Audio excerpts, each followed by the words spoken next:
Hey guys, Dr. J again, back. We're talking about goal setting. So today, the first question you got to ask yourself is, what do you really want?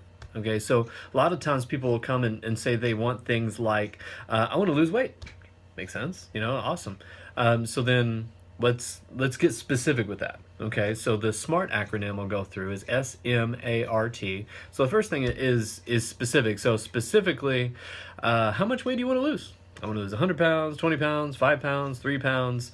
You got to actually do that. And then picking, whenever you're laying out a goal, you want to pick something that's actually measurable. That's the second piece, that's the M. Something you can actually track. So can you track pounds? Yes, most people have a scale. That's pretty easy. Are there other metrics that you can track? Absolutely.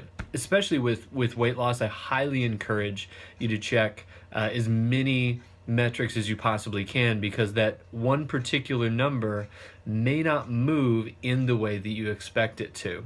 Because you can build muscle at the same time you lose fat. You can be literally making a measurable progress in several areas, but if you're not measuring those areas and you only measure pounds, you miss it.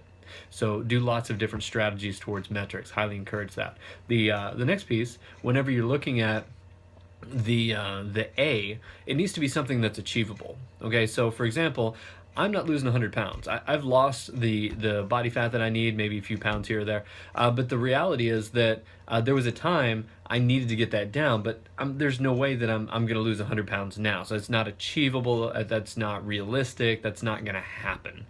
And so look at that and consider the realistic or the achievable nature whenever you look at your timeline or your deadline that you put that on.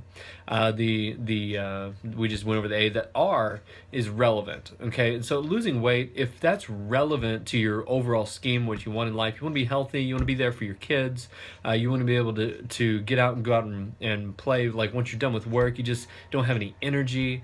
Then you want to be able to get in a healthy enough physical shape or capacity, or work capacity is one of the definitions of the fitness capacity, is one piece to that.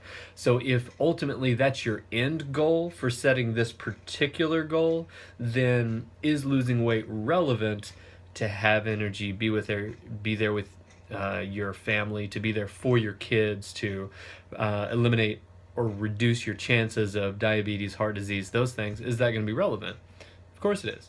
If you have any weight to lose, it's very much going to be relevant. And then the T. The T on the SMART acronym is time bound. So you put a deadline on the thing.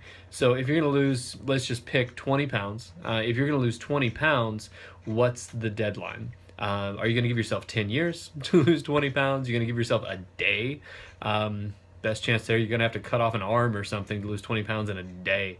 I have seen 10 pounds in as little as 4 days with the protocols that we walk through, so cool things can certainly happen relatively quickly, but 20 pounds, often that can happen within 30 to 40 days time frame.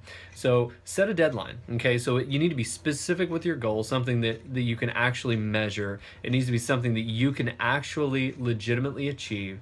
It needs to be relevant to your overall goals in life, and then you need to put a deadline on the thing. And then just the last piece after the SMART acronym is you just flat need to take some action. And then whenever you lay out a plan, you start taking some actions. Then one of the big next things is, if you don't hit the goal in the deadline, then something about the action didn't quite land. You need to change up your strategy a little bit, maybe tweak it a little bit tighter, maybe do a little bit more, maybe some aspect of the strategy needs to be refined. So from a psychology standpoint, recognize that the plan may not have landed where you want. Recognize the good accomplished, and that even if the plan flat out failed, that does not make you a failure. It just means that the action steps were not appropriate to hit that particular goal. So you change the actions, or you change the goal and you make it more real. You chase after it and you get going. You just keep flat moving till you hit that goal. So your SMART, S-M-A-R-T, your specific, measurable, achievable, relevant, and then time-bound, or your deadline. Just 5 little letters to hit what you truly want. You just got to figure out what you want, drill down into it with that method, and then get at it. And then feel free to ask some questions, post, and share. Feel free to ask what you're looking for. If you're looking for a particular thing, you're looking for some food, some fitness, you're looking for some mindset, you're looking for other health challenges, dive in, let me know, and look forward to seeing your life flourish and change.